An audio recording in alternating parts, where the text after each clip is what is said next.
Não sei se ele vai ter. Olá, bem-vindo, bem-vinda, bem-vindes. Mais uma edição do Reflexões Literárias aqui no canal do programa de Literatura e Crítica Literária de pós-graduação da PUC São Paulo. Eu sou a professora Beth Cardoso, estou aqui hoje recebendo honradamente Simone, que é uma amiga de muitos anos, a gente está aqui se reencontrando, celebrando esse reencontro. Quem está comigo hoje também na live é a Cristiane Corsini, que é minha orientanda de doutorado e vai me acompanhar nesse papo com a Simone. Vou dar boas-vindas, abrir para vocês também fazendo os seus cumprimentos e depois eu faço a introdução do nosso tema de hoje. Por favor, começando pela nossa convidada, Cris, a Simone. Olá a todos, muito feliz de estar aqui conversando com vocês, sobretudo de reencontrar aqui essa surpresa que foi reencontrar a Elizabeth, com quem eu pude conviver durante o período do meu mestrado lá na USP. Então é uma alegria sempre quando os caminhos se bifurcam e lá na frente se reencontram. E agradecer o convite da Cris também, né? Sei que estou aqui para bater um papo com vocês e ajudar no que for possível. E você, Cris, dê um olá para quem está acompanhando a gente. Olá, bem-vindos, bem-vindas. É um prazer receber a Simone Paulino, uma pessoa que a gente admira tanto, poder estar conversando aqui. Quero te agradecer por ter aceitado o convite para falar, né, de literatura, da paixão pela literatura e falar também do empreendedorismo possível, né? Mas acima de tudo a gente queria pensar sobre essa como a literatura transforma vidas, né, Simone? Então quero te agradecer desde já por estar aqui. Quero agradecer a minha orientadora pelo convite, pela parceria, pela confiança de sempre. Quero agradecer a Carla Queiroz também, que é mestranda do nosso programa, lá da Sala de Leitura Verdade. também, né? Que fez essa ponte, né, para que a Simone pudesse estar aqui. Agradecer a quem nos ouve e nos assiste também. Obrigada. Bem lembrado o nome da Carla. Pois bem, Simone Paulino, jornalista, escritora, pesquisadora, ativista cultural. Simone está presente em vários espaços, sempre com uma competência, com uma importância, né, um peso. Simone Paulino, hoje em dia, é um substantivo, né? Isso nos orgulha muito. E a nossa proposta aqui hoje, do Reflexões Literárias, é pensar como a literatura, além de ser um campo de fruição, de prazer, de cultura, um campo de ativismo político, sim, né? Porque a literatura também é esse campo. A literatura também é um lugar, um espaço para empreender, né? Então, muitas vezes a pessoa que faz letras, que faz a pós-graduação em letras, em literatura ou em linguística, fica uma ideia de que eu vou sair daqui e vou dar aulas, né? Que dar aulas é uma coisa maravilhosa, vocês sabem, meu testemunho é de que é a melhor profissão do mundo. Mas a gente também pode desenvolver o nosso conhecimento e o nosso repertório em várias outras funções, né? A escrita criativa, a escrita acadêmica, né? A editoria, a tradução, ah, as palestras, né? Enfim. E a nossa ideia aqui hoje é conversar com a Simone sobre como foi isso para ela, né? Porque, como vocês sabem, a Simone tem uma carreira ampla e muito próspera, né? Eu vou evitar aqui a palavra sucesso, porque eu não acredito nisso, né? Nessa ideia vazia de sucesso, de celebridade, não é isso, não é esse lugar que a Simone ocupa, porque há uma consistência, vocês Acho que a gente vai conseguir contar um pouco essa história, né? Uma história de muito trabalho, é muito sério, né? Então, mas ela, felizmente, a gente também está celebrando isso, tem uma vida próspera em torno com e nos atravessamentos da literatura. Então, a gente vai conversar um pouco sobre isso, Simone, e estou bastante contente de iniciar essa perspectiva do Reflexões Literárias. É a primeira vez que a gente dá essa perspectiva aqui no Reflexões, a gente recebe professores, críticos, escritores, mas nunca com essa perspectiva. E eu estou muito feliz de receber uma mulher para falar sobre isso. Acho que você ainda traz esse outro carimbo, que para mim é muito valioso, que é ser uma mulher. E então é isso, Cris. Eu acho que a Cris tem uma mini bio da Simone Paulino para apresentar, né, Cris? Acho que também você poderia ler essa mini bio e a gente já encaminha a primeira pergunta? Posso sim. Bom, é um resumo, né? Bem resumido, Simone. Simone Paulino é jornalista, escritora, editora e mestre em teoria literária e literatura comparada pela USP. Autora de vários livros, entre eles Como Clarice Lispector Pode Mudar Sua Vida, Abraços Negados em Retratos e do infantil O Sonho Secreto de Alice. Participou das antologias de contos Grafias Urbanas, Histórias Femininas, Olhar Paris e Escrever Berlim. Fundou, em 2015, a editora Nós, que conta atualmente com um catálogo de 90 títulos publicados. Isso é apenas um resumo, né, Simone? Posso começar com a primeira pergunta já? Pode ser, eu só ia falar aí que 90, né? Bem, Aí, no caso da Nós, não é nem a quantidade, é a qualidade dos livros que a Nós publica. Mas vamos lá, Cris, pode endereçar a sua primeira pergunta para a Simone. a gente queria começar do comecinho mesmo, porque você falasse, para quem não te conhece, não conhece a sua trajetória, né, Simone? Como a literatura chegou na sua vida, né? E já pensando sobre o poder de transformação que pode ter a literatura nas vidas. Olha, eu gosto muito dessa pergunta, porque, como boa virginiana, eu também gosto de começar pelo começo, mas porque eu acho que é lá mesmo, naquele início de tudo, é que brota a fonte de onde depois vão chegar esses 90 livros, por exemplo, né?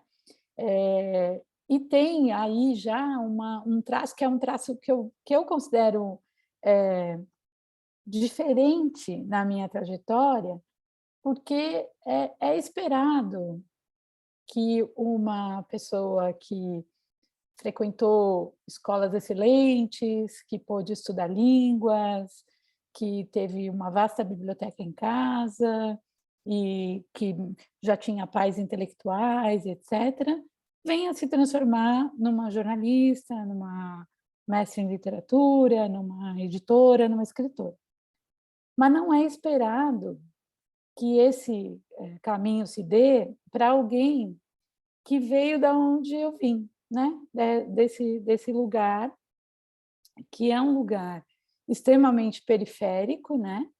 Uma vez que eu nasci na periferia de São Paulo, no último bairro da Zona Leste de São Paulo, que é um bairro chamado Guaianazes, na verdade, assim, ali no entroncamento entre Guaianazes e Itaquera, né?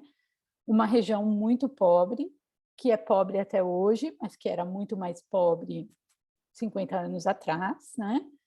E onde as ofertas culturais e educacionais eram muito precárias, né? Já naquela época, continua sendo hoje, mas naquela época era ainda mais, né? E numa casa onde não havia livros, porque, como eu digo, na minha casa nem a Bíblia, as pessoas costumam dizer, mas em casa não tinha livro, mas tinha a Bíblia. Na minha casa não tinha nem a Bíblia. E também por uma razão muito concreta, que é meus pais sequer foram alfabetizados, né? Eu perdi meu pai, eu tinha 5 anos de idade, e a minha mãe, que foi quem me criou, também não foi alfabetizada, né? Meu pai não tinha sido e ela também não foi. Então, como é que né, dessa origem, desse solo, se faz o caminho de uma pessoa que agora é editora e tal? A escola, né? A escola, que é a educação, que é sempre uma possibilidade, né? Com um potencial transformador muito impactante.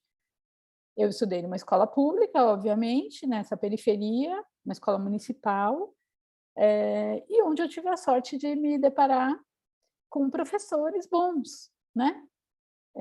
Professores que estavam ali na luta para dar conta daquele dia a dia difícil com crianças periféricas, né?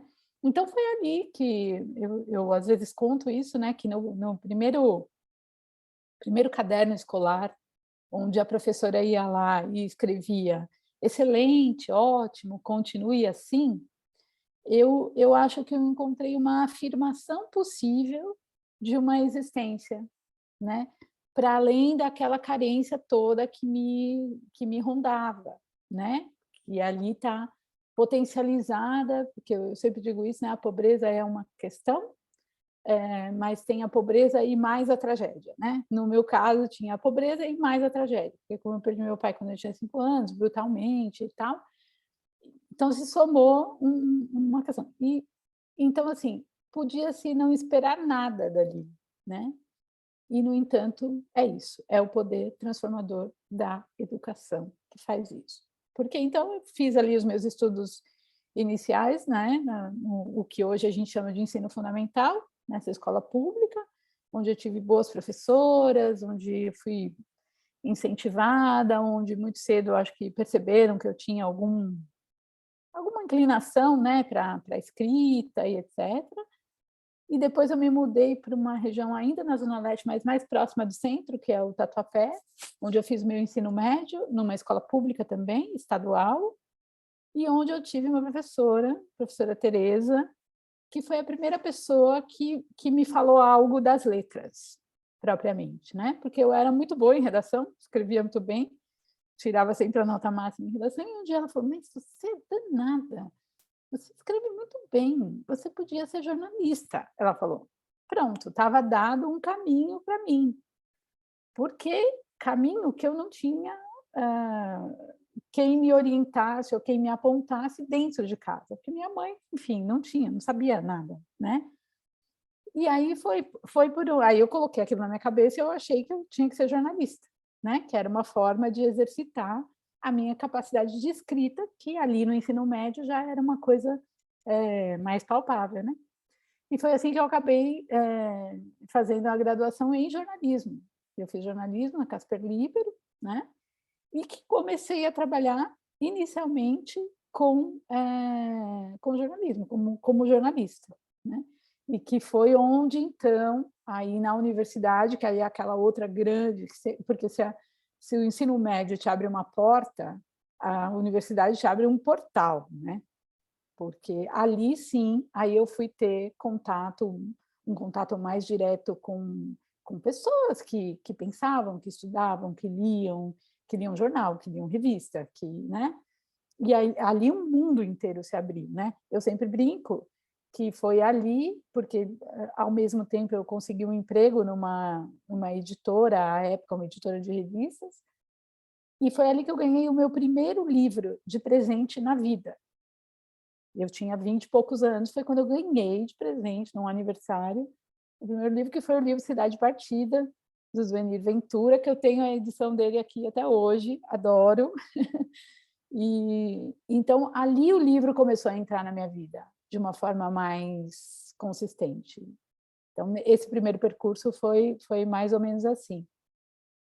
Só que até ali, eu acho que o jornalismo, até hoje ele é um pouco assim, com toda a crise que o jornalismo vive hoje em dia, o jornalismo ele era meio que uma forma prática de exercitar a escrita ali, de alguma maneira, mas também de sobreviver, né?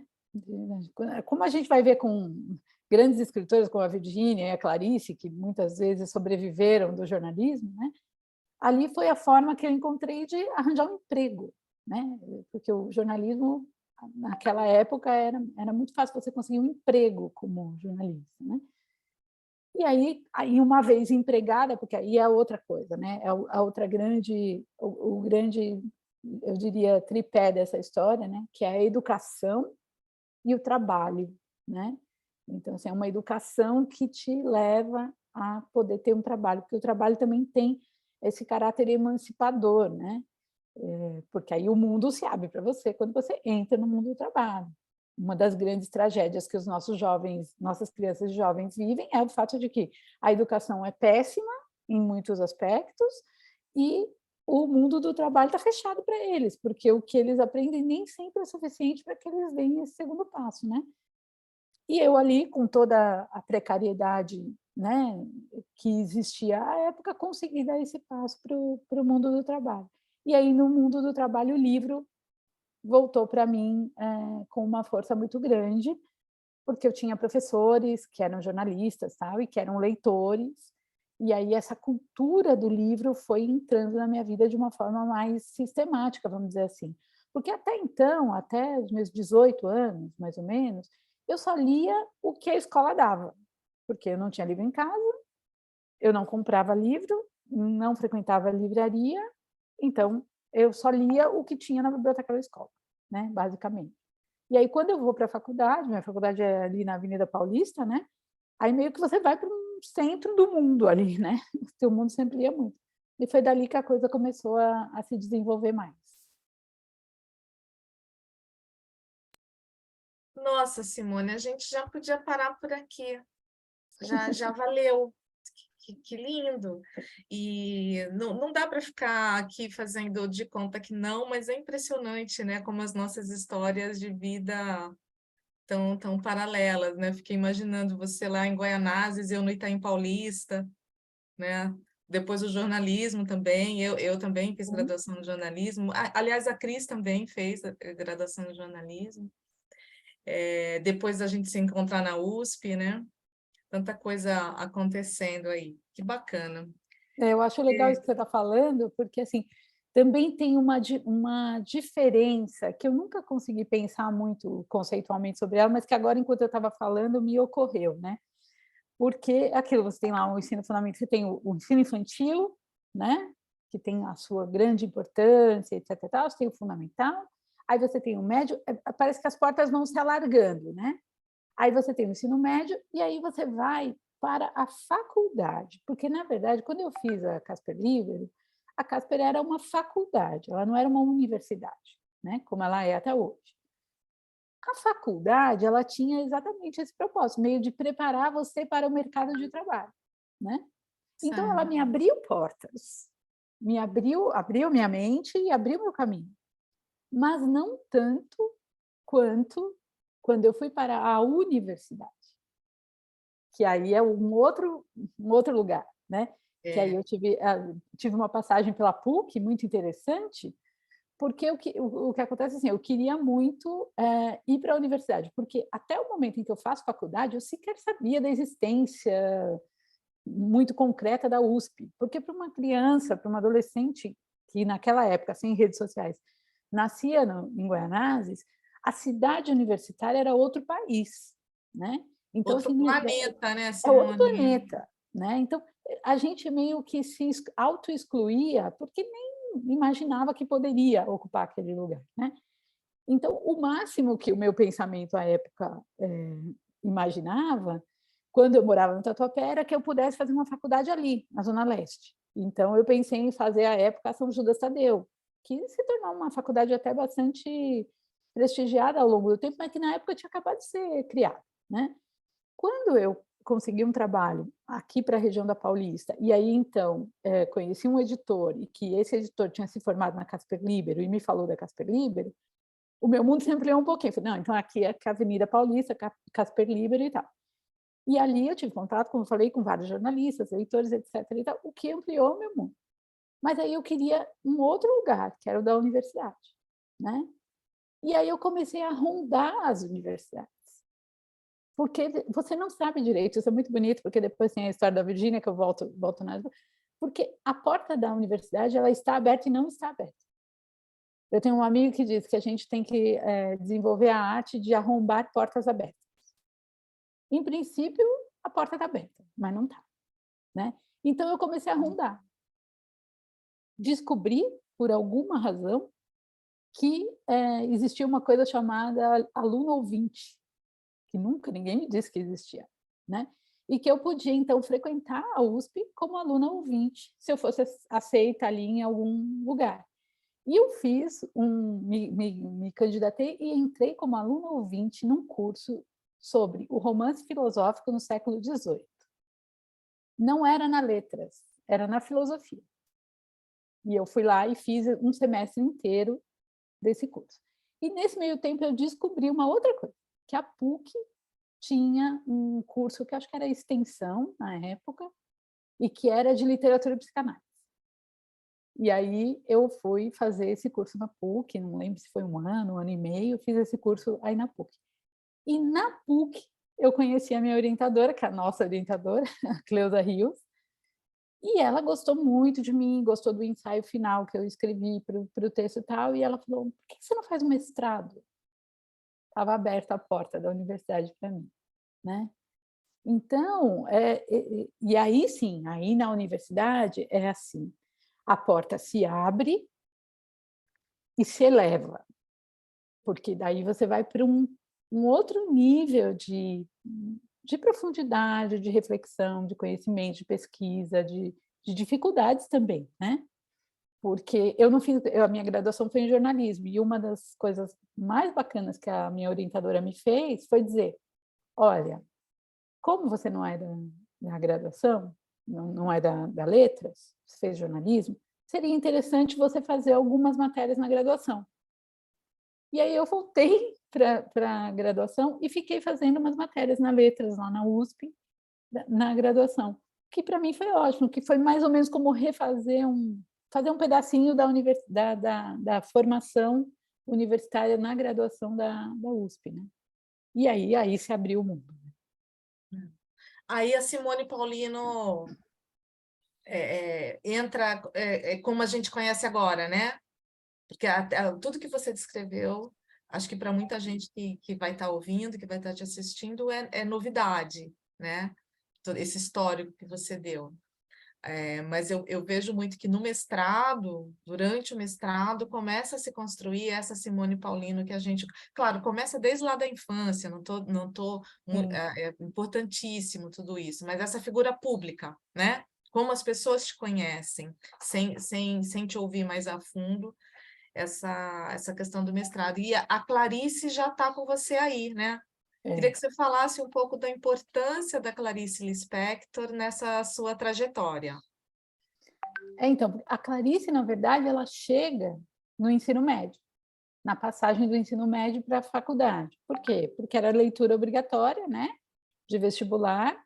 Então, eu leio pela primeira vez A Hora da Estrela, né? Leio, não me causa nenhum impacto, nada assim muito grande, até porque era muito difícil, né? Uma menina de 18 anos lendo ali aquela Clarice Lispector, uma menina de 18 anos lendo a Clarice Lispector, que é diferente da menina de 18 anos que eu tenho aqui agora, que é a minha filha, lendo a Clarice Lispector, porque ela chega na Clarice Lispector depois de ter feito uma trajetória de leitora extraordinariamente sofisticada. Eu não. Então, eu chego meio crua para ler essa Clarice Lispector, né? Porque não consumia livro, não tinha um repertório de leitura, né? Eu leio, enfim, conheço e aquilo fica comigo, mas não me causa nenhum impacto. Quando eu chego na faculdade, a Clarice volta, porque a Clarice era jornalista, então se falava muito da Clarice jornalista, aí eu começo a ler algumas coisas de crônicas dela, etc. e tal. E aí eu falo, bom, se ela era uma boa jornalista e eu quero ser uma boa jornalista, eu vou ler mais dessa mulher. E aí, voltando, vou começar pelo começo. Então, eu vou ler Perto do Coração Selvagem, que era o primeiro livro dela. E aí, tudo muda. Porque aí, quando eu leio Perto do Coração Selvagem, aí há, sim, um espanto, né? Assim, primeiro, que eu já era um pouco mais madura, e segundo, porque aquela escrita tem um outro impacto, né, sobre mim. E aí eu fico muito apaixonada pela Clarice já ali, né, no Perto do Coração Selvagem, mas a Clarice, como a Virgínia depois, é um mundo. Então, eu fui indo aos poucos, fui começando a ler, porque aí eu queria ler tudo dela, né? O que até hoje tem alguma coisa que eu ainda não li, né? Então, vou lá e começo a explorar esse universo, Clarice Lispector, e ela passa a ser uma espécie de eu falo que é uma espécie de Xing para mim, porque eu começo a conviver ali com ela bastante, né? E aí, quando eu chego na universidade, aí, nesse meio desse caminho tem o hiato que é a Virgínia, porque aí aparece a Virgínia, né? É que eu não consigo mostrar para vocês, mas se vocês vissem aqui na minha frente, eu tenho 3 quadros, né? Que é a Clarice, aquela foto da Clarice lá, a Virgínia e a Simone, que eu falo que é a minha Santíssima Trindade, Clarice Lispector, Virginia Woolf e Simone de Beauvoir. Até então, a Simone não tinha entrado na minha vida. Então, tinha entrado a Clarice, mas aí ali eu tinha, sei lá, acho que uns 26, 27, eu já tinha meu filho, eu li o Miss Dalloway. E aí, uma tradução do Mário Quintana, também numa edição que eu tenho aqui até hoje, tem uma rosa vermelha na capa, e eu fiquei muito arrebatada, né? Tanto quanto ou mais do que quando eu li Perto do Coração Selvagem, né? Que acho que eles, inclusive, dialogam. E aí eu fiquei muito interessada na Virgínia, e comecei a ler coisas da Virgínia. E aí, quando eu fui para a universidade, quando então surgiu a oportunidade de fazer o mestrado, o meu primeiro impulso foi estudar a Virgínia, era o que eu queria. Eu queria fazer um mestrado sobre a Virginia Woolf. E aí, conversando com um amigo, que é um amigo em comum, não vou falar o nome aqui, que hoje é editor também, ele falou, escuta, mas você não tem inglês fluente, né? Aí eu falei, não tem. Então você não pode estudar a Virginia Woolf. Porque para estudar a Virginia Woolf, você tem que ter inglês fluente para ler no original. E eu achei que tinha uma lógica o que ele estava falando, né? Eu que não tinha muita orientação, né? Achei que tinha uma lógica e desisti da Virgínia. Falei, então tem razão, acho que nada a ver, né? Eu falei, bom, mas então eu vou estudar Clarice. Foi o que eu pensei. Se eu não vou estudar a Virgínia, eu vou estudar Clarice. E aí, à época, tinha um outro amigo, também jornalista, que também fez mestrado e doutorado na USP, que falou, mulher, Clarice não, ninguém aguenta mais essa mulher. Todo mundo só estuda Clarice Lispector, vai estudar outra coisa, invente outra coisa. Ele era baiano, falava nesse sotaque para mim, falou, não, ninguém aguenta mais, tem 250 teses de Clarice aqui, não.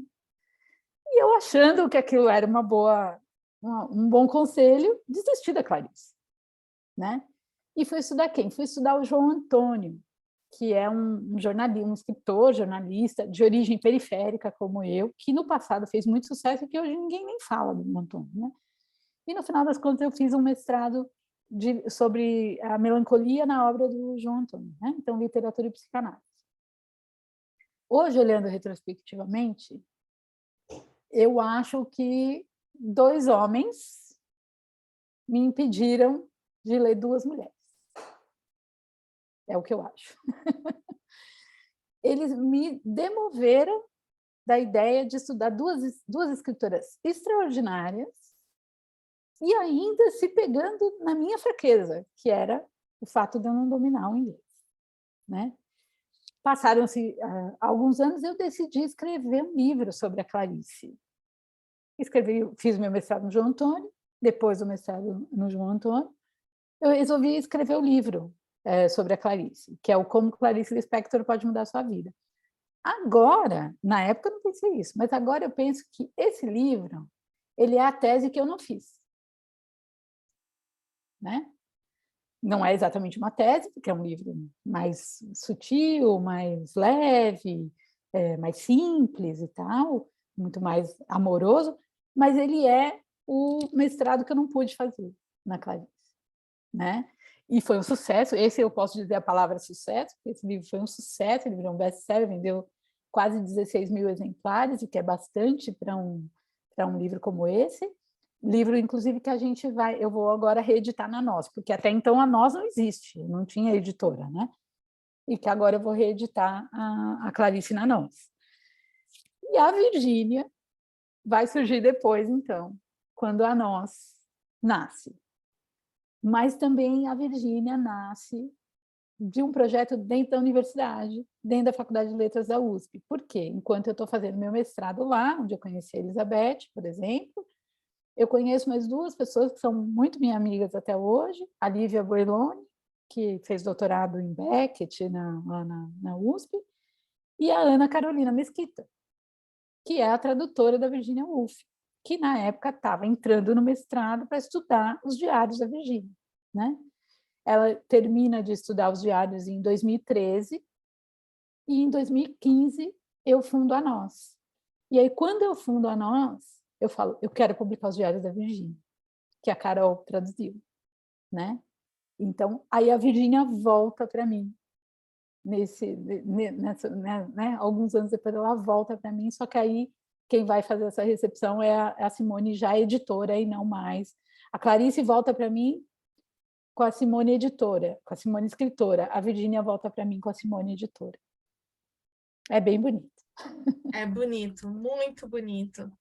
E dentro desse nosso objetivo, né, de inspirar os nossos alunos, nossos futuros alunos, nossos ex-alunos, queria marcar 3 pontos da sua fala agora, Simone, que me parecem muito importantes. Acho que a Cris concorda comigo também, se quiser agregar algum outro ponto. O primeiro é a estratégia do jornalismo, né? Como é que como você pensou, e aí eu vejo que a gente pensou muito igual, né? Você vive de escrever, mas parece que você vai ter ali um retorno financeiro mais rápido do que se você faz um curso de letras, né? Porque vou chegar já na pergunta, porque hoje eu queria te perguntar se hoje ainda é uma estratégia, se você considera ainda uma estratégia viável, porque o mercado mudou muito da nossa geração para cá, né? Então, hoje existe mais possibilidades de publicação, mais editoras, as frestas, eu não vou dizer que as portas estão mais abertas, mas a gente tem mais frestas disponíveis para cavar o nosso próprio buraco, né? Então, como é que você vê hoje essa estratégia do início? Eu gostei muito nas ênfases que você foi dando do início, como é que você entra nos lugares, né? Como é que esse corpo não esperado ocupa esses lugares que são construídos pela e para a elite, né? Então, essa estratégia, como é que você vê essa estratégia hoje? Claro que agora, com toda essa bagagem que você tem um repertório imenso para olhar possibilidades, né? Mas como você faria hoje? Como você entraria como é que você arrebentaria essas brechas que apareceram para você? O outro ponto que eu queria destacar é esse dos conselhos masculinos, né? Que riqueza você trazer isso. Falei no início que, para mim, era muito importante estar conversando com uma mulher, né? Uma escritora, uma editora, uma pesquisadora, uma jornalista, porque há uma história diferente aí, né? As mulheres têm uma trajetória diferente. Vira e mexe aparece alguém para falar que não, imagina, é tudo igual, hoje em dia, tudo igual, as mesmas oportunidades. Não, né? Não. E você foi muito sutil, né? Nessa autoanálise aí, né? Olhar para trás e ver 2 homens falando para você, não, isso não é para você. Vai fazer outra coisa, você não tem capacidade, não vai dar certo para você, né? Então, eu queria pontuar isso, não sei se você quer voltar nisso, porque você já falou tão bem, né? Mas eu queria reforçar, porque eu acho que tem muitas mulheres que podem estar ouvindo a gente e que vale o alerta, né? Esse lugar onde apontam o dedo para a gente e dizem não é para você, né? Para a gente ficar ligado nisso. E o terceiro ponto que eu queria destacar é a universidade, e especialmente os departamentos e os programas de literatura, serem esse território dos encontros, né? Essa encruzilhada tão rica, onde as pessoas se encontram, produzem juntas, né? Traçam aí, para além das amizades, essa produção criativa, né? Então, esses 3 pontos, fiquei encantada, se você se sentir à vontade em falar um pouco mais, e especialmente essa primeira pergunta aí da estratégia. Não sei se a Cris está motivada a perguntar alguma coisa, Cris. Essa questão que vocês tocaram é realmente quantas vezes a gente ouve ao longo da nossa vida que alguma coisa não é pra gente, né? E a gente às vezes acredita, né? Isso é muito, muito forte, né? Eu queria, talvez complementando já essa estratégia para a gente pensar no caminho da Simone, queria pensar como ser escritora criativa de ficção, né? Te ajuda na sua editora hoje, né? Como seu trabalho de escritora te ajuda, o quanto essa formação ou essa tua atividade te ajuda na editora. Ah, legal. Eu gosto muito dessa imagem da fresta. Eu acho que é exatamente isso. Eu usei a imagem da porta, né, de arrombar a porta aberta, mas essa imagem de arrombar a porta aberta é uma imagem que me foi dada por um amigo escritor, Evandro Afonso Ferreira, que é homem. Homem arromba a porta aberta. Eu acho que mulher vai pelas frestas, né? Eu acho que tem essa diferença também, né? E acho, sim, que o jornalismo foi uma fresta que eu acabei encontrando, só que eu acho que eu não sabia. É aquele inconsciente, né, que te conduz. Eu não sabia, não é que eu bolei essa estratégia, vou fazer de tal forma, porque assim eu vou chegar lá na frente. Não. Foi uma fresta que se abriu e eu falei, eu posso ir por aqui e vamos ver no que vai dar, né? Mas acho que... E fiz isso como outras fizeram. Eu acabei de editar o terceiro volume do Diário da Virgínia, né? Da Virginia Woolf, que é esse aqui, né? E enquanto eu estava editando o diário, ela ela fez lá algum comentário, e eu voltei num texto dela, que esse não está aqui agora, que é o Profissões para Mulheres, que é um pequeno ensaio dela, em que ela fala sobre profissões para mulheres.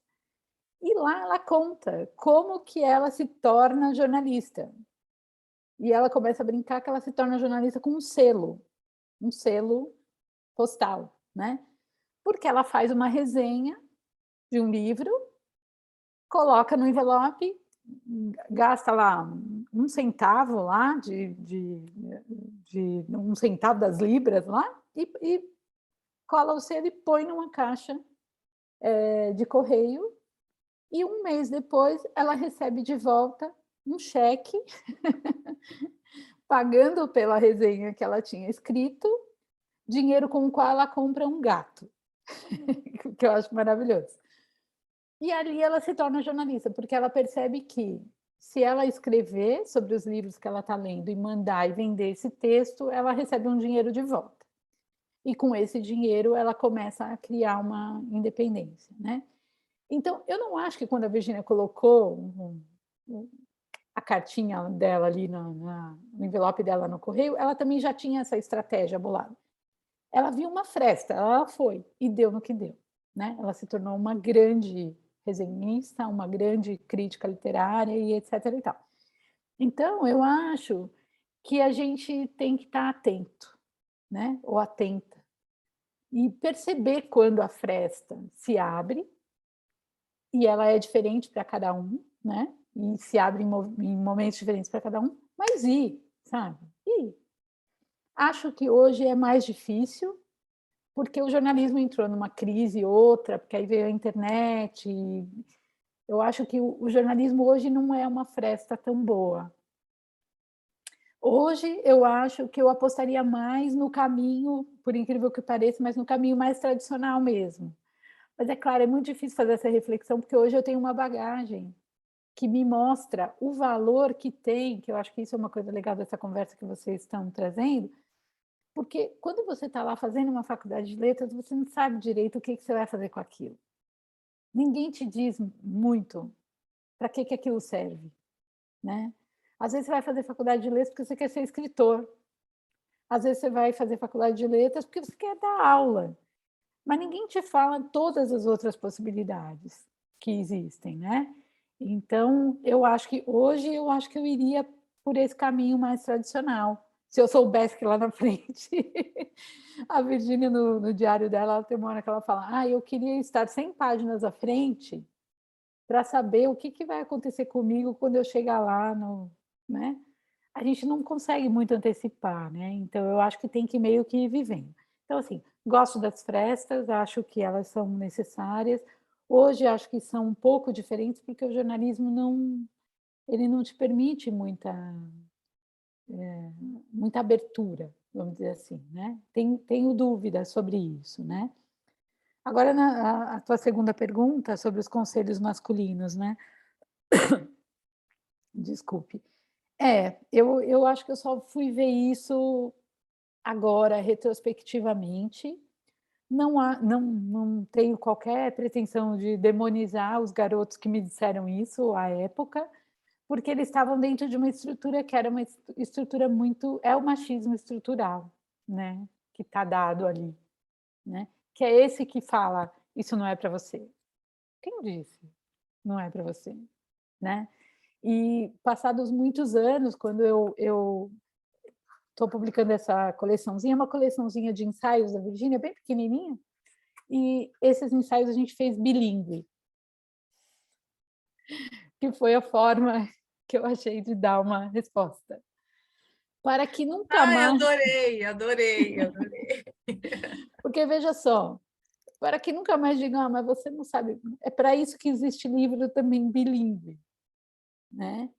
Porque também a língua é um lugar de opressão, né?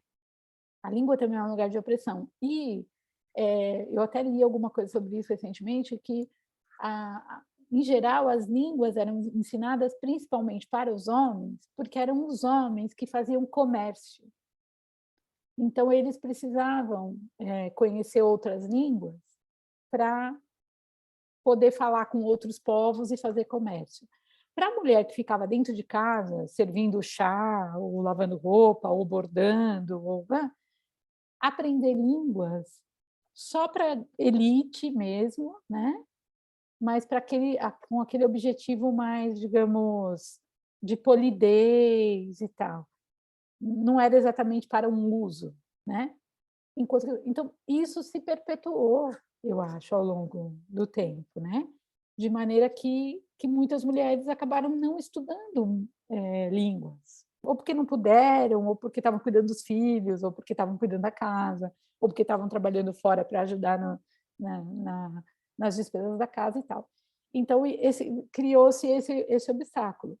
Agora, eles tinham razão em parte, né? Porque, de fato, existia, né, em relação à Clarice, um monte de mulher, um monte de homem estudando a Clarice naquela época. Mas, se eu for... A Simone de hoje jamais aceitaria esse conceito. Jamais. Né? Porque aí eu vou me deparar com algo parecido depois, quando eu viro editora. Porque também, ali eu não sei localizar nenhum homem que tenha dito, não vai ser editora, isso não é para você. Mas eu sei, por exemplo, localizar esse mesmo amigo, Evandro Afonso Ferreira, eu posso dizer o nome dele, porque ele mesmo conta essa história muito, que quando eu decidi criar a editora, e eu fui falar para ele, né? O Evandro, além de escritor, ele foi um grande livreiro, foi dono de sebos em São Paulo, uma pessoa que conhece muito o mercado do livro, né? Ele disse para mim, minha querida, você é maravilhosa, uma guerreira e etc. Mas eu vou te dizer uma coisa, não vai dar certo. Foi o que ele me disse. Não vai dar certo pelo seguinte, o livro consome muito dinheiro. você pode até ter um dinheirinho agora, mas você vai fazer o primeiro livro, não vai vender. Você vai fazer o segundo, não vai vender. Você vai fazer o terceiro, não vai vender. No quarto, vai ter acabado seu dinheiro, você vai ter que fechar a editora. Foi o que ele disse. Se eu tivesse ouvido esse conselho, eu não teria aberto a mão. Mas dessa vez eu não ouvi, né? E aí, toda vez que eu encontrava o Evandro, eu falava para ele, então, Evandro, eu estou no 9º livro. Então, Evandro, agora eu estou no 17º. Agora eu estou no 25º. Toda vez que eu encontrava ele, eu falava. E eu publiquei um livro dele na Nós, que foi o 46º. Né? E aí vocês falaram agora há pouco que a gente está com 90 livros, né? Acho que da última vez que nós nos falamos, estávamos com 90 livros. Aí essa semana a gente está lançando um selo infantil e estão saindo juntos 5 livros. Então agora a gente tem 95 livros, né? E estamos bem perto de atingir a marca dos 100 livros, que é meio que uma coisa que todo mundo fala, uma editora existe mesmo quando ela tem 100 livros, né? Então, a gente está muito perto de alcançar essa marca. Né? Então, sobre os conselhos masculinos, eu diria isso, né? Agora, quanto a ser escritora, aí é uma longa reflexão, né? Porque ajuda, porque você está inserido, porque assim, o jornalismo, a faculdade de letras, a dissertação de mestrado, a edição, a escrita do livro da Clarice e qualquer outra escrita, tudo isso é linguagem. Então, hoje, eu diria assim, que eu escolhi uma linguagem para a minha vida. Tem gente que escolhe uma outra linguagem para existir, né? Tem gente que escolhe a música, tem gente que escolhe a dança, né? Tem gente que escolhe a cura, né? Escolhe se dedicar à cura das pessoas. Eu acho que tudo isso é linguagem, né? Eu acho que eu escolhi uma linguagem, que é essa da escrita, da palavra, né? E eu me sirvo dela em todas as atividades que eu exerço. Eu acho que é um pouco isso, né? Hoje de manhã meu marido estava falando, que ontem saiu uma matéria extraordinária na Folha de São Paulo sobre o lançamento da nossa coleção Pequenós, e isso é uma coisa que ele sempre me fala, né? Que parte do sucesso da Nós também se deve ao jornalismo, porque eu não sabia quando eu estava fazendo, mas quando eu fiz jornalismo, eu aprendi muito de comunicação. E eu acho que a Nós se comunica muito bem com o público, com o leitor, com o livreiro, com a imprensa, né? Eu acho que tem editoras tão boas quanto a Nós, que não têm a mesma visibilidade, etc., porque os seus publishers, os seus editores, não têm essa espécie de desenvoltura que eu acabei tendo. Conhecimento, né, Simone? Um conhecimento que você tem. Um E é bacana, conhecimento, eu acho que isso que exatamente. você está falando, acho muito importante, porque é somar, né? Quando você, vamos dizer, muda de carreira ou muda de área, muitas vezes nós temos muitos aqui mestrandos, doutorandos que vêm de outras áreas, né? Do designer, do jornalismo, até médico eu já orientei. Trabalho belíssimo em literatura, com Nelson Rodrigues. E eu sempre digo para eles, não tenha esse gesto de vou esquecer a minha vida passada, que agora eu vou zerar e vou começar uma vida, até uma coisa romantizada, né? Eu vou começar uma vida na letras. Não, traz a sua bagagem, né? Não tem que jogar fora. Não sei, acho que a Cris lembra dessa conversa que a gente teve, né?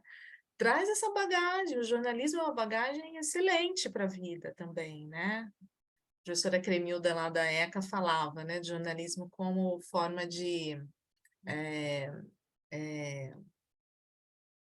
originar conhecimento, né, um método. O jornalismo é um método epistemológico, né? Quando você pensa no jornalismo, você pensa de um modo muito específico e isso pode ser muito produtivo. Você está dando esse exemplo, né, de como isso te ajuda na editora, né? Exato. Em que ano você abre a Nós? Em 2015. 2015. 2015. Ela tem 8 anos agora, né? E é isso, assim, e aí... a nós tá ocupando o mundo, né?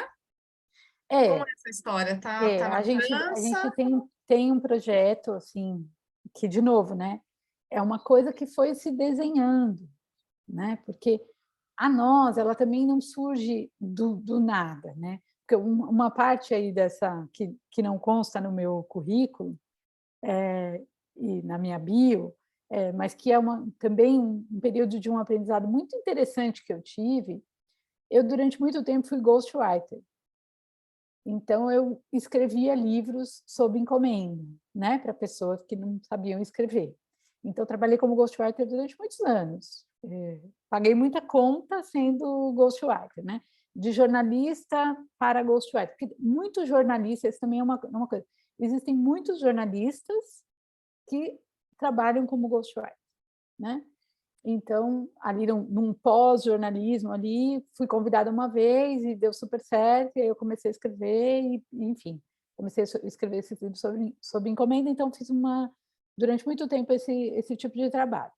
E nesse processo eu conheci um cara para o qual eu escrevi um livro e que, depois de escrever o livro, que era um livro sobre finanças pessoais, depois de escrever esse livro, ele teve uma ideia de criar uma coleção didática a partir desse livro que eu tinha escrito para ele. E aí ele inventou de criar essa coleção didática e me chamou para fazer o projeto piloto dela, né? Assim, o projetinho. E aí eu fiz lá um livro para o infantil, um Fundamental 2, ensino médio, uma espécie de um desdobramento daquele primeiro livro que tinha sido escrito. E aí ele foi apresentar esses livros para grandes editoras brasileiras, esses grandes grupos editoriais de didático, né? Moderna, FTD, Editora do Brasil, etc, etc. E eu fui com ele na maioria das reuniões, só que ninguém apostou, ninguém queria saber, ninguém se interessou. Era 2008, tinha tido aquela crise financeira mundial, etc e tal, estava todo mundo muito ressabiado onde colocar dinheiro e tal. E aí, voltando de uma das reuniões com ele, eu falei para ele, olha, você tem um projeto e você tem o dinheiro, porque era uma pessoa que era muito rico. E eu falei, eu acho que você não deve ficar esperando alguém fazer o seu livro, vai lá e faz. Né? Se você quer publicar os seus livros e ninguém quer publicar, cria uma editora. Né? Aí ele virou para mim e falou, mas o que precisa para fazer uma editora? Aí eu falei, eu não tenho a menor ideia, eu não sou editora, eu sou jornalista. Aí ele falou assim, mas você não quer vir para esse projeto comigo? Eu falei, não, eu estava terminando meu mestrado, era jornalista, estava terminando meu mestrado. Era jornalista, ghostwriter, estava terminando meu mestrado, tinha intenção de dar aula, inclusive, e tal. Aí ele falou, não, vem, se você vier, eu te dou carta branca para você desenvolver essa coleção. Né? A fresta. Aí eu falei, bom, vou. Né? Terminei o mestrado, falei, se você esperar eu terminar meu mestrado, faltavam 6 meses. Eu falei, se você me der o tempo para terminar meu mestrado, porque eu não vou abandonar, né? Tal. Aí terminei, e eu lembro até que ele falou, termina logo esse mestrado, como que diz assim, esse mestrado não vai te dar nada mesmo, então termina logo isso daí, vamos ao que interessa, né? E aí foi assim que eu criei com ele uma editora do zero, mas sem saber como se criava uma editora, né? E eu fiquei durante 7 anos nessa editora, que se chamava DSOP, DSOP. Fiz a coleção, montei uma equipe, fiz a coleção de didática de educação financeira, que existe até hoje, e 1 ano e pouco depois, essa coleção já era adotada por milhares de alunos no Brasil inteiro, na rede municipal, nas escolas particulares, etc. E foi um acontecimento, esse negócio, né? E nesse processo, chegou uma hora que, quando eu olhei em volta, existia uma grande editora, que tinha marketing, logística, financeiro, né? Ela estava tudo, ela tinha tudo. Só que ela só fazia livro de uma pessoa, que era ele, que eram esses livros didáticos, todos de autoria dele, né? E aí um dia eu falei assim, nossa, que desperdício, né? Porque podia usar essa estrutura para fazer livro de literatura, né? E aí eu lembro que eu fui falar com ele, aí ele falou assim, mas eu não entendo nada de literatura. Eu falei, mas eu entendo. A gente podia criar um selo de literatura. E aí, eu sempre digo isso, eu acho que ele olhou para mim e falou assim, me ajudou tanto, né? A realizar aqui o meu sonho, né? Que era fazer a coleção e tal, tá, né? Bombando e tal. Vou dar aqui um brinquedinho para ela. Ele falou, não, vai lá, pode fazer. E me deu essa autorização para fazer um selo de literatura dentro de uma editora que era de educação financeira, que não tinha nada a ver. Só que o que ele não sabia é que eu ia levar o negócio muito a sério. E 1 ano e meio depois, eu tinha um catálogo de 22 títulos de literatura, com autores como Maria Valéria Rezende, Ricardo Lízias, Adriana Lunardi, Luiz Rufato, João Carrascosa e mais um monte. E comecei, que aí foi o grande presente que eu tive, é que, como ele tinha muito dinheiro, né, era uma editora com muito dinheiro, eu comecei a ir para as feiras internacionais para comprar livro, para aumentar o catálogo mais rápido. E aí eu fui para Buenos Aires, eu fui para Bolonha, eu fui para Guadalajara, eu fui para Frankfurt, e aí eu fui conhecer o mundo, o exterior, né? Como é que era o mercado editorial no exterior. E aí eu comecei a publicar outros livros, além desses, mais voltados para crianças e tal. Comecei a publicar mais livros, só que aí o que aconteceu? O negócio começou a ficar sério e acho que ele se incomodou. Porque primeiro que eu comecei a aparecer, segundo que o catálogo de literatura começou a fazer sombra no catálogo de educação financeira. E ele não entendia nada de literatura. Aí um dia eu tinha voltado de Frankfurt, a gente ia fechar o prelo da editora para o ano seguinte, Frankfurt é sempre no final do ano, então eu fui para Frankfurt e Guadalajara, voltei e ia fechar o prelo dos livros que a gente ia fazer no ano seguinte. E aí quando eu fui falar com ele, ele falou, então sabe o que é? Aí eu lembro que eu ia fazer um livro do Borges, do Jorge Luiz Borges. E aí ele falou, eu fiz um livro lindíssimo do Cortázar lá, e aí eu queria fazer um do Borges. E aí ele falou assim, mas Borges? Quem é Borges? Quem vai ler esse livro?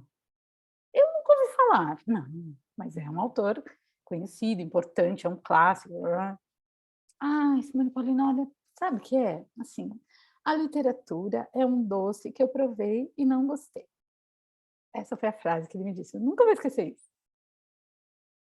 Então, eu acho que eu não quero mais fazer literatura. Eu quero voltar a fazer só educação financeira. Isso era no dia 29 de dezembro de 2014. Aí eu falei para ele, tudo bem. A editora é sua, o dinheiro é seu, o investimento é seu, você pode fazer com ele o que você quiser. Se você acha que a literatura não vale a pena, é seu direito legítimo. Só que eu estou indo embora. Não, Simone Paulina, não é para você ir embora, você não vai embora, imagina que você vai embora. Eu falei, não, eu vou embora. Hoje. E foi embora. Entende? Ele achou que eu não iria embora, porque eu ganhava um puta salário. Eu tinha um andar, um conjunto, num andar super bacana ali na Doc Lobo, em frente ao Renaissance.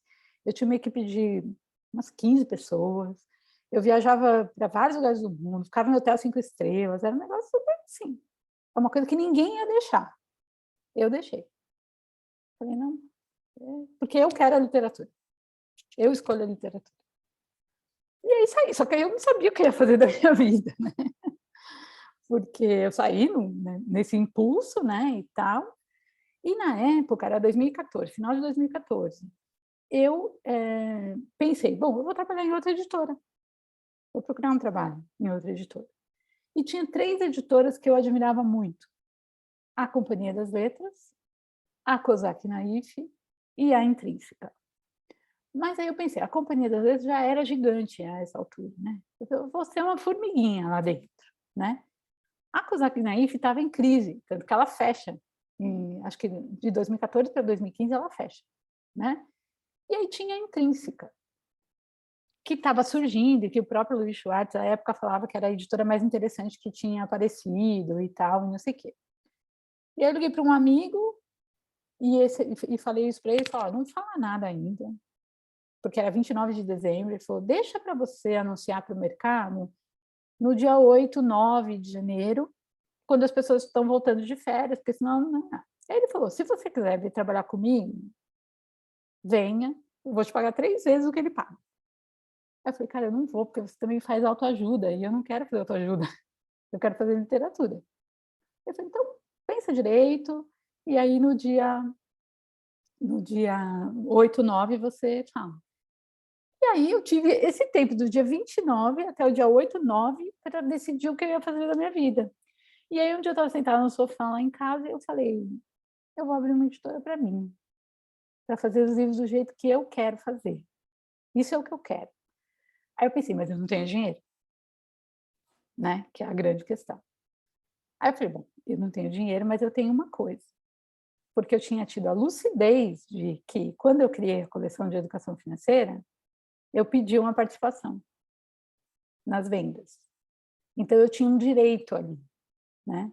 Aí eu falei, eu vou vender os meus direitos para ele, porque ele fica livre de mim, e eu abro a minha editora. E foi assim que aí, em 2015, aí eu estava no sofá e eu fiquei pensando no nome. E aí veio o nome Nós. E veio porque ele falava tudo assim, o meu livro, o meu dinheiro, eu. Eu não aguentava mais aquilo. E aí veio a ideia do Nós, que eu acho que é uma das coisas mais valiosas que a editora tem, que é o nome, porque esse nome é muito bom, não é porque é meu, mas ele é muito bom, né? E aí veio o nome Nós, e aí já no dia 9 eu anunciei no Publish News, né, que eu tinha saído então da DSOP, e que eu ia criar uma editora. E nesse meio tempo aconteceu uma coisa que foi muito extraordinária, porque eu tinha ido para Frankfurt, em outubro, e em Frankfurt eu conheci um professor da Sorbonne, que levava professores brasileiros para fazer palestras e dar aula para os alunos dele lá na Sorbonne. E ele me convidou para ir no ano. Eu tinha lançado um livro do Luiz Rufato, que ganhou o Jabuti, inclusive, um livro infantil. E aí ele me convidou para ir para a Sorbonne no ano seguinte, em março, na Primavera Literária, para apresentar, para falar disso, para falar do catálogo que eu estava montando, etc., da literatura contemporânea e tal, não sei o quê. Quando aconteceu tudo isso e eu saí da editora, eu não fiquei triste por nada. A única coisa que eu sentia é que eu não ia poder ir para a Sorbonne, porque eu fui convidada como editora. E naquele momento eu não era mais editora, né? E aí eu lembro que anunciou no Publish News e esse professor me escreveu no Messenger, Simone, como assim? Não sei o que aconteceu? Eu estou aqui fazendo a sua carta para você vir para a Sorbonne e você não sei o quê. E eu, assim, arrasada nesse sentido, porque isso eu queria... Aí expliquei toda a história para ele, tá? Aí ele virou para mim e falou assim, bom, então vamos fazer o seguinte, vem lançar a sua editora em Paris. Foi isso que ele me falou. E aí eu tinha a motivação necessária. Em 3 meses, eu tinha aberto a empresa, eu tinha a marca, eu tinha o nome, eu tinha a marca, eu tinha o site, eu tinha o Instagram, e eu fiz 3 livros para levar para a França. Porque aí o Brasil era o país homenageado no Salão do Livro de Paris, em 2015. Tinha uma comitiva de 48 escritores brasileiros lá. E eu resolvi fazer uma antologia, que foi o primeiro livro da Nós, que é uma antologia que se chama Eu Sou Favela, que tinha sido publicado na França, nunca tinha sido publicado no Brasil, e que eu queria ter publicado, ela estava no meu prelo, que eu ia fazer lá na DSOP. Só que ele disse, eu sou favela? Quem é isso? E outra, é uma antologia, são vários autores, ninguém vai ligar para isso, Simone. Eu falei, é esse que eu vou fazer. Porque aí também me conectava com aquela minha origem, né? E aí eu publiquei o Eu Sou Favela, e no Eu Sou Favela, acho que são 9 ou 11 autores, eu sei que tinha 5 ou 6 deles que estariam em Paris, para o Salão do Livro, que era o Marcelino Freire, o Rodrigo Siríaco, o João Carrascosa, tinha alguns deles que o Paulo Lins, eles estavam lá. E aí a gente fez o lançamento da Nós e da antologia Eu Sou Favela, lá em Paris, durante o Salão do Livro de Paris. Então, assim, aquilo que tinha sido, né, uma perda, né, virou um grande ganho, né? Porque aí na verdade, eu brinco hoje em dia que a Nós nasceu em Paris, né? Nasceu lá, né? Ela nasceu para o mundo lá. E aí agora, recentemente, eu estou voltando para lá, porque aí agora eu criei uma editora lá, que se chama Nossa, que é uma editora feminista. Ai, que maravilha. Então é o contrário, não é que na verdade a inauguração formal é em Paris, né? Sempre essa sua ligação com a cidade também, né? Ai, que Tudo tem um delícia. sentido, assim, que, sei lá, faz um... É bem bonito. É bem bonito, bem É. bonito. Abençoada. Que maravilha. Que Estou bem feliz. linda. A gente podia conversar aqui até, não sei, né? Mais umas 3, 4 horas. Além de tudo, uma grandíssima contadora de histórias, né? Ela vai hipnotizando a gente. Mas é Muito tudo bom. verdade. Eu sei, não, Não é nada contadora de história inventado. no sentido da narrativa, né? Não estou falando de fábula, mas de como você vai articulando e nos recuperando o que você quer dizer, foi muito bom. Cris, eu acho que a gente poderia encerrar. Você quer fazer alguma outra pergunta nesse, né? Que a Simone vai voltar, hein? Tô achando que a Eu Simone vou, vai só me ter cara chamar. de que vai ter que voltar para muitas É, palestras, aulas. a Simone precisa voltar porque tem muita história ainda para a gente ouvir, né? E uma coisa que eu acho marcante disso tudo que você falou é, para finalizar, Simone, sobre quando você então funda a Nós, você vai ter esse cuidado com a curadoria, né? E eu queria que você falasse, assim, para a gente fechar, sobre esse processo de editar. E eu achei muito bonito também, né? O nome que você escolheu para esse seu novo selo, né? O Pequenós. Como os nomes são bonitos, são importantes, né? E refletem, né, esse teu cuidado. Você pode falar um pouco sobre isso? Posso Aí eu sim. acho que pode emendar, né, até para ser uma fala de fechamento, Simone, como é que o mestrado em letras, né, como é que a sua formação em literatura, como é que você avalia que auxilia, qual é o impacto disso nessa sua perspicácia, nessa sua competência? Não, eu vou começar pelo fim, então. Eu acho, não tenho certeza absoluta que impacta, e tem uma historinha curta que eu acho que exemplifica bem isso. Que não foi nesse ano, não foi nesse ano, foi acho que um ano depois, porque aí depois desse 2015 eu comecei a ir para Paris todo ano para participar de um evento que tinha lá, que era a Primavera Literária Brasileira, né? E acho que na segunda ou na terceira vez que eu fui, foi uma vez que a Adriana Calcanhoto estava lá, então teve um burburinho no stand do Brasil, e eu encontrei no stand do Brasil a Andréa Saad Rosner, que é uma professora da USP, que foi a minha primeira professora do mestrado na USP. Porque ela era a única professora à época que estudava literatura brasileira contemporânea. E aí foi muito bonito, porque eu encontrei a Andrea e no mesmo dia estava sendo lançado na França o livro do Julian Fuchs, A Resistência, que tinha ganhado todos os prêmios aqui, etc. e tal. E aí o Julian estava lançando lá. E o Julian foi meu colega do mestrado, com a Andrea, na disciplina da Andrea, né? E eu lembro da Andrea, professora da USP, falar: gente, vocês são um orgulho para mim, vocês dois. Porque, veja só, meus dois alunos, agora um virou um escritor premiadíssimo e a outra virou uma editora de literatura contemporânea. Então, assim, é a prova mais objetiva, né, de como esse mestrado lá atrás, porque também eu fiquei pensando nisso quando eu criei a Nós, né? Porque eu falava no começo assim, eu quero ser uma editora de hoje, eu quero ser uma editora contemporânea, sabe? Aquela frase do Drummond lá do poema, né? O meu tempo é agora, o mundo de agora, é isso que me interessa. Então, a Nós começou sendo uma editora de literatura brasileira contemporânea, e eu acho que isso foi plantado lá no mestrado, na disciplina da Andréa, né? E ali, claro, tive muitas relações ali no mestrado, né? A mais importante dela com a Ana Carolina Mesquita, que depois, em 2015, quando eu crio a Nós, eu já falei para ela que eu queria muito fazer o projeto dos diários da Virginia Woolf, e aí a gente ficou um tempo ainda patinando para ver se a gente conseguia apoio de alguém, né, para fazer, porque era um projeto muito caro, né? Não conseguimos apoio, e aí quando a Nós cresceu um pouquinho, eu falei, agora dá, vamos começar a fazer. E começamos a fazer, e a Virginia acabou virando um grande projeto dentro da Nós, né? E isso é fruto também da faculdade, da letras, da universidade, do mestrado. Foi lá que eu encontrei a Carol, né?